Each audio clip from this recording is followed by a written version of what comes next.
સામે દેખાય ગરવો ગઢ ગિરનાર. જય ગિરનારી.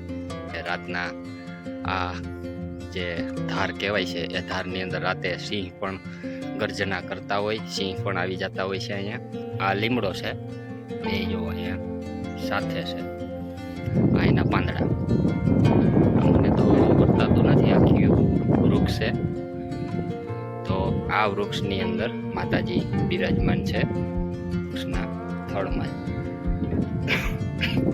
જય માતાજી, જય શ્રી કૃષ્ણ, હર હર મહાદેવ. મિત્રો, તો ફરી વખત આપણે એક એવી દુર્લભ જગ્યા ઉપર આવી ગયા છીએ જેના આપણે દર્શન કરવાના છે.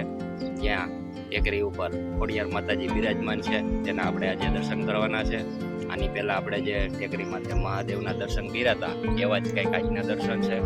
તો જો આજે આપણી સાથે આપણા રમેશભાઈ છે, પણ થાકી ગયા છે ગરમીના, તો એ અહીંયા બેસશે. આપણે ઉપર જઈ અને દર્શન કરશું. એ પહેલાં જો હું તમને નજારો બતાવી દઉં. તો જો આવું સરસ મજાનું વાતાવરણ છે અત્યારે, અને સામે દેખાય ગરવો ગિરનાર. વાહ ભાઈ વાહ. અને આ ગામ છે, ગામની એક્ઝેક્ટ બાજુમાં આવી રીતે માતાજી પાસે જવાના પગથિયા છે, અને આવો કંઈક ગેટ છે. જય ખોડિયાર માતાજી. અને આવી કંઈક ટેકરી છે. આ ટેકરીની ઉપર માતાજી બિરાજમાન છે, જેના આપણે આજે દર્શન કરવાના છે. તો આવી પ્રકૃતિના ખોળે આજે આપણે આવી ગયા છીએ. તો ચાલો દર્શન કરીએ. શરૂઆતની અંદર પહેલા પગથિયે પગે લાગી આગળ વધશું. જય ખોડિયાર માતાજી. તો અહીંયા સરસ મજાના પતરા પણ નાખેલા છે. ગામ લોકો તરફથી સારી એવી સેવા આપેલી છે. વાહ ભાઈ વાહ.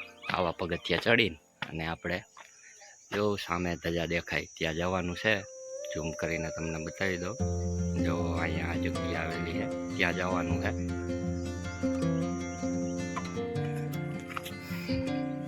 તો આવા કંઈક પગથિયા છે માતાજી પાસે જવાના. અને થોડો ઘણો વરસાદ પડી ગયો તો બધું લીલું લીલું થઈ ગયું છે. પગથિયા થોડા છે પણ બહુ કડાવ છે.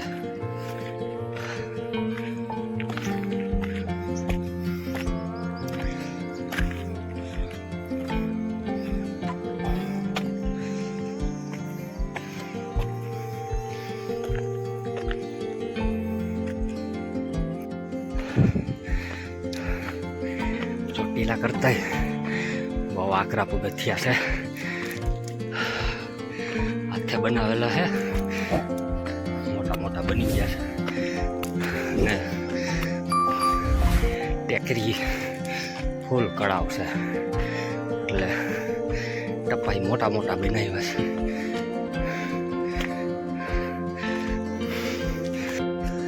અહીંયા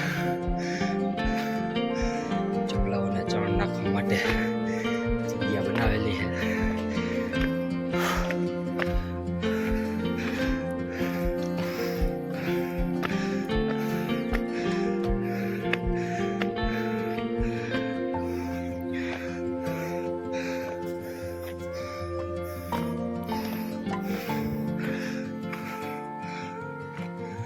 ફાઇનલી આપણે માતાજી પાસે પહોંચવા આવ્યા જ છીએ. તો હવે તૈયાર થઈ જાજો માતાજીના દર્શન કરવા માટે. જય ખોડિયારમાં. તો અહીંયા જો લોકો આવી રીતે એની શ્રદ્ધાથી આવી રીતે પાણા ગોઠવતા હોય.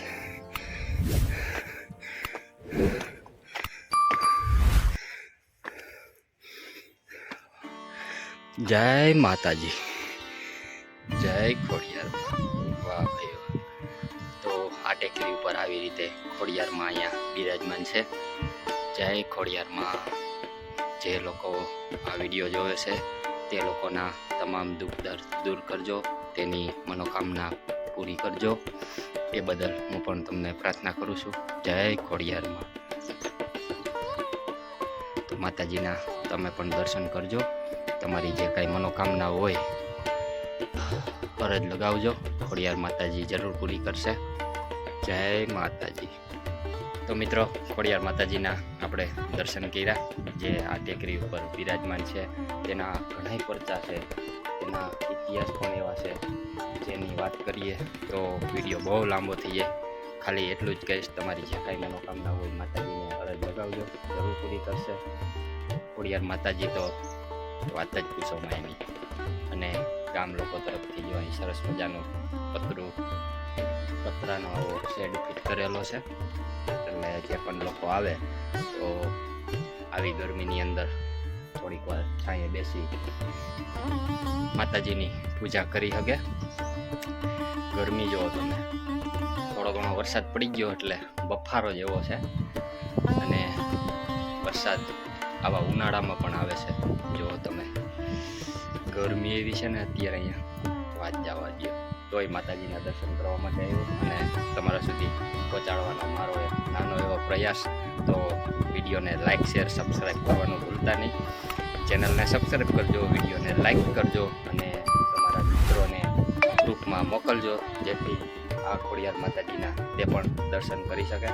તો તમને થોડા કાંઈ વ્યૂ બતાવી દઉં. આજુબાજુમાં દ્રશ્યો ખૂબ સરસ મજાના કુદરતી સૌંદર્યની અંદર નજારો દેખાય છે, તો તમને પણ એ દર્શન કરાવું. આ સામે દેખાય ગરવો ગઢ ગિરનાર, જય ગિરનારી. અને અહીંયા એક મોટો બધો ડેમ પણ દેખાય છે. અને સામે રિલાયન્સની જે કહેવાય રોકાવા માટે થઈને કામ ચાલુ છે સામતપરા, તે પણ અહીંથી દેખાય છે. અને રાતના આ જે ધાર કહેવાય છે, એ ધારની અંદર રાતે સિંહ પણ ગર્જના કરતા હોય, સિંહ પણ આવી જતા હોય છે અહીંયા. અને આવો કંઈક નજારો છે અત્યારે આ ટેકરી ઉપરથી દેખાય છે. ખેતરો જો એકદમ લીલી ચાદર પાથરી હોય એવું દેખાય છે. તો આવા સરસ મજાના વ્યૂ પણ આવે છે અહીંથી. અને આ સીડીએથી આપણે આવ્યા હતા.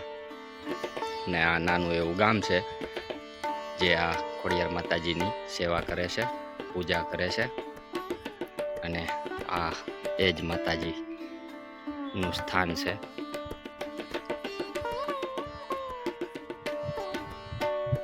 તો આ બાજુ પણ લોકોએ જો પથ્થરનું શું કહેવાય એપાર્ટમેન્ટ જેવું બનાવેલું છે. બધાની શ્રદ્ધા અલગ અલગ હોય છે.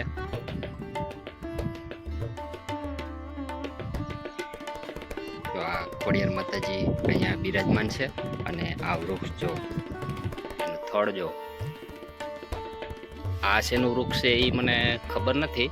પાન જોઈને તમે જો કહી શકો તો કોમેન્ટમાં જરૂર લખજો. અને આ લીમડો છે, બે જો અહીંયા સાથે છે. અને આવી રીતે આ લીમડો ઉપર જાય છે. અને આ વૃક્ષ છે એની બે ડાળી ફૂટી છે. અને આ એના પાંદડા. મને તો બતાતું નથી આ કયું વૃક્ષ છે. તમે જાણતા હોય તો કોમેન્ટમાં જરૂર કહેજો. તો આ વૃક્ષની અંદર માતાજી બિરાજમાન છે. અહીંયા માતાજી બેઠા છે એ વૃક્ષના થડમાં જ. તો આ માતાજીના દર્શન કરવાની કેવી મજા આવી અને તમને વિડીયો કેવો લાગ્યો કોમેન્ટમાં જરૂર જય ખોડિયાર માતાજી લખતા જાજો.